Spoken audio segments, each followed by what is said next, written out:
le agradecemos la presencia del doctor Marcelo Albarracín, que es médico neurólogo, neumonólogo, universitario, y que, bueno, ha seguido este tema muy de cerca desde hace mucho tiempo. Marcelo, un gusto. Buenas noches, Guillermo, y muchas gracias por la invitación.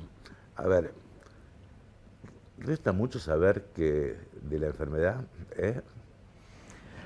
Sí, la verdad que es una enfermedad nueva para nosotros, nos lleva 2 años, pero la verdad que los avances que hay en el mundo se conoce muchísimo, muchísimas cosas que antes desconocíamos. Para nosotros tengamos una idea, el coronavirus es el virus del resfrío común, con una mutación. A ver, nosotros las pandemias esperamos una por siglo y esta es una de las que evidentemente azota al mundo. ¿Y cuánto te parece que resta saber de esto? Se sabe mucho, los avances científicos son monstruosos, tanto en avances de la tipificación, de qué es lo que produce, el spike protein, qué es lo que infecta, hasta los avances que ha habido en vacunas. Lo que ha habido en 1 año y medio, la verdad que esto nunca fue visto en la historia de la humanidad, jamás. Pero bueno, hay cosas que como están en fase 3 también desconocemos de la vacuna, o sea, no es toda una panacea.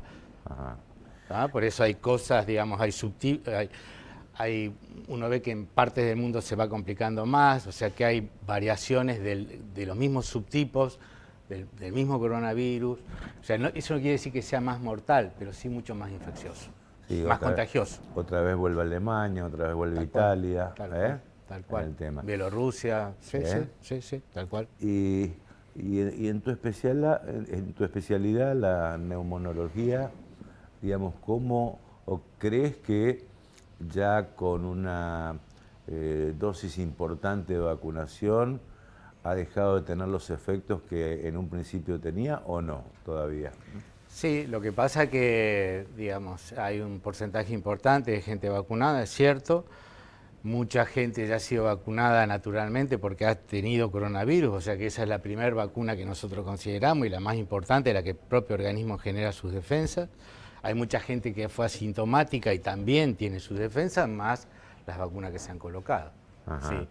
Sí, pero digamos tampoco es como para bajar la guardia, como no usar barbijos, no tomar las medidas preventivas de distanciamiento social y demás. Eso bajo ningún punto lo aconsejamos, bajo ningún concepto, ¿no? Para nada. Y hoy por hoy, ¿cuáles son las secuelas más frecuentes, Marcelo? Mira, las secuelas son variadas. En el tema respiratorio, bueno, lo que nosotros dividimos en las primeras 4 semanas, digamos, normalmente la gente evoluciona muy bien, el 97% evoluciona bien.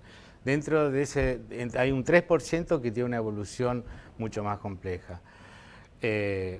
Parte entra en una fase aguda, que son las primeras 4 semanas, otra que es una fase intermitente de 4 a 12 semanas, y la parte crónica, que son más de 12 semanas.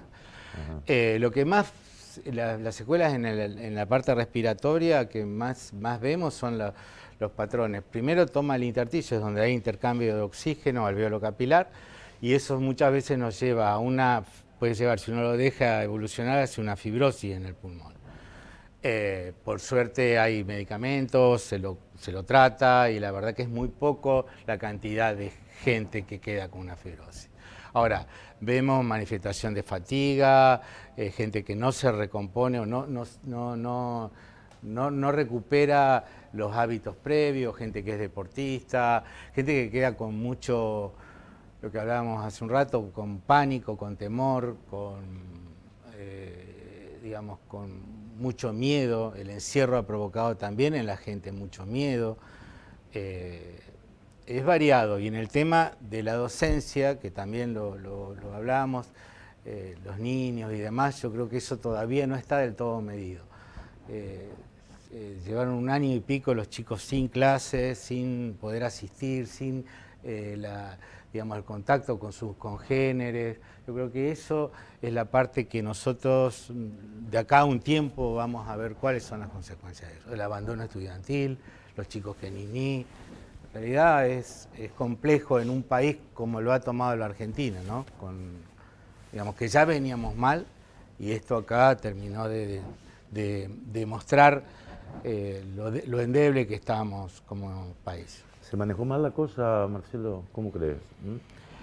Y hubo varias cosas, ¿sí? Hubo varias cosas. Sí, yo creo que se debería haber hecho testeos rápidos, muy rápido, eso faltó, haber comprado vacunas en todo el mundo, o sea, haber hecho compras como ha hecho todo el mundo y que te sobren, no que te falten.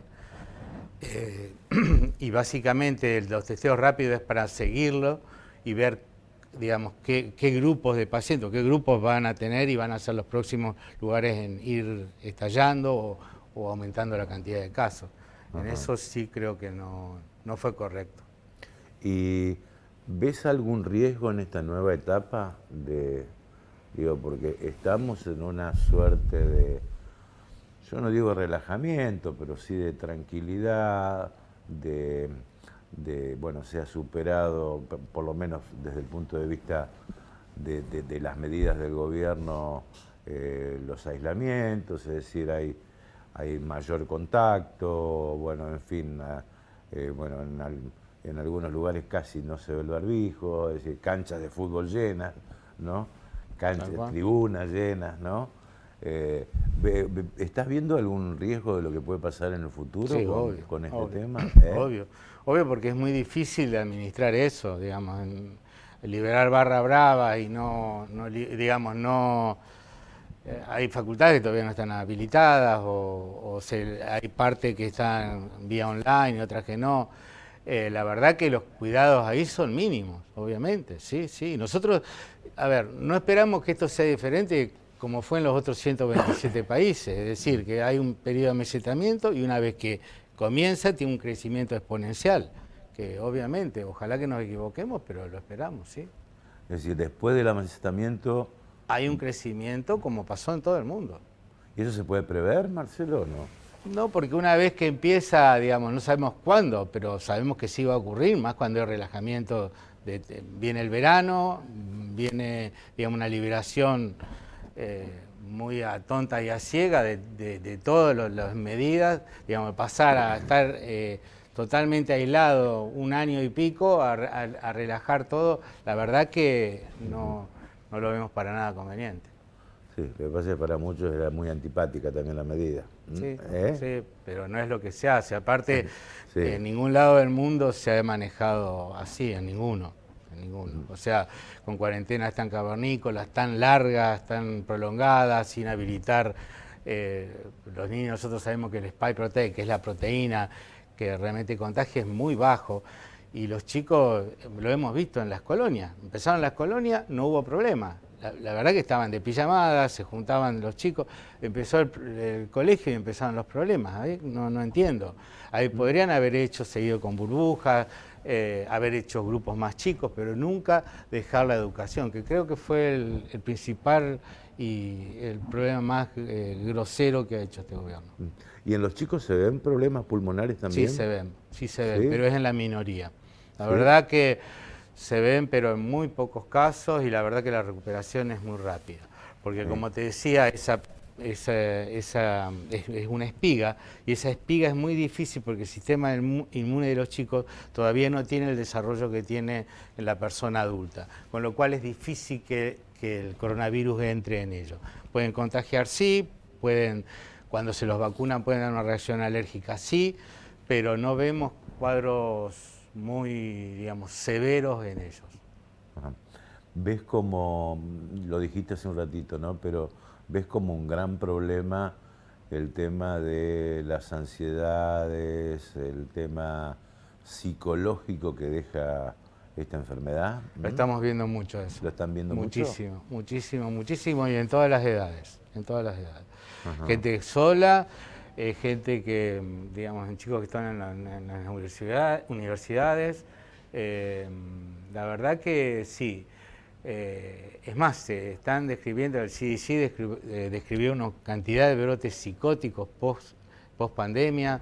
La verdad que los cuadros neurológicos, porque nosotros sabemos que hay, digamos, este virus tiene una afinidad por se llama una neurolipina 1, que es parte del componente del sistema nervioso, Y bueno, algunos relacionan con eso, otros relacionan con el encierro, las medidas, bueno, permanentemente la información, estar aislado, encerrado, no en contacto, mucho consumo, aumentó muchísimo el consumo de ansiolíticos, antidepresivos, en forma más que importante. Sí. Y lo que me sorprende también en gente joven con, digamos, con muchos problemas de pánico, los panic attack, temor. La verdad que sí. Yo creo que ese es un tema que se lo está estudiando en el mundo y, como te decía, eso y la educación son las dos cosas que son una caja de Pandora que la vamos a ver dentro de no mucho. Y tal vez sea mucho más difícil recuperar un problema mental que físico pulmonar, por llamarlo de alguna forma. Obviamente, lo vemos en los estudios que le hacemos, o sea, tienen radiografías, espirometrías, tomografías normales y tienen la sensación de agitación. Es cierto, como te decía, que hasta las 4 semanas, de 4 a 12 puede ser la fase intermitente y después de las 12 puede ser crónico. Pero cuando ya vemos estudios normales y hacemos otro tipo de estudios, incluso con los cardiólogos y demás, con estudios absolutamente normales, la gente sigue refiriendo agitación, fatiga, dolores, digamos, bueno, es más, está descrito la inflamación del pericardio, digamos, el miocardio también, en el corazón. Si bien eso tiene una recuperación generalmente buena, también lo vemos en la parte respiratoria, en la inflamación de la pleura, sí, también. Sí. Cuando hablas de problemas crónicos, la pregunta es inevitable, ¿son reversibles o no? La mayoría sí, la mayoría es reversible, sí, por suerte sí. Pero queda, como te decía, un 3% que digamos, ese tipo de pacientes hay que seguirlo muy de cerca y la verdad que tenemos que usar un arsenal terapéutico importante. Marcelo, gracias por esta visita. Gracias a vos. Gracias por estar aquí.